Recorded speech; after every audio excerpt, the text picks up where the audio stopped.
আমার 14 গোষ্ঠী মুক্তিযুদ্ধ বিক্রি করতে করতে করতে করতে দেশই ধ্বংস হয়ে গেল। আবার এখন শুরু হয়েছে আরেক বিক্রি শুরু। একদল মুক্তিযুদ্ধ বিক্রি করে সুবিধা নিয়েছে, আরেক দল 24 দিয়ে আখের গুছাতে চায়, এমন মন্তব্য করেছেন বিএনপির স্থায়ী কমিটির সদস্য আমির খসরু মাহমুদ চৌধুরী। 3 সেপ্টেম্বর রাজধানীর একটি হোটেলে জুলাই অভ্যুত্থান নিয়ে অনুষ্ঠিত এক সেমিনারে এসব কথা বলেন তিনি। আমির খসরু বলেন, জুলাই আন্দোলনের কৃতিত্ব শুধু জনগণের। এই আন্দোলনে বিএনপি কোনো কৃতিত্ব নিতে চায় না, বরং একদল মুক্তিযুদ্ধ বিক্রি করে সুবিধা নিয়েছে, আরেক দল 24 দিয়ে আখের গুছাতে চায়।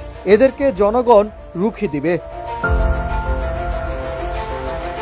তিনি বলেন, বিপ্লব পরবর্তী যেসব দেশে দ্রুত নির্বাচন হয়নি, বরং দাবি আদায় পূরণ ব্যস্ত সময় কাটিয়েছে, সেসব দেশে গৃহযুদ্ধ লেগে আছে। এর জন্য যত তাড়াতাড়ি সম্ভব নির্বাচন। 1 বছর অনেক বেশি সময় হয়ে গিয়েছে। আমাদের অনেক আগেই নির্বাচন প্রক্রিয়ার মাধ্যমে দেশটাকে গণতান্ত্রিক রূপে নিয়ে যাওয়ার কথা ছিল। তিনি আরো বলেন, আন্দোলনের কৃতিত্ব নিয়ে লড়াই হলে দেশের ভবিষ্যৎ অনিশ্চয়তা হয়ে পড়বে। এই পরিবর্তন ধারণা করতে না পারলে সেক্ষেত্রে কোনো রাজনৈতিক দল বা ব্যক্তির ভবিষ্যৎ ভালো হবে না। Nahid Hasan, news desk, Ittefaq.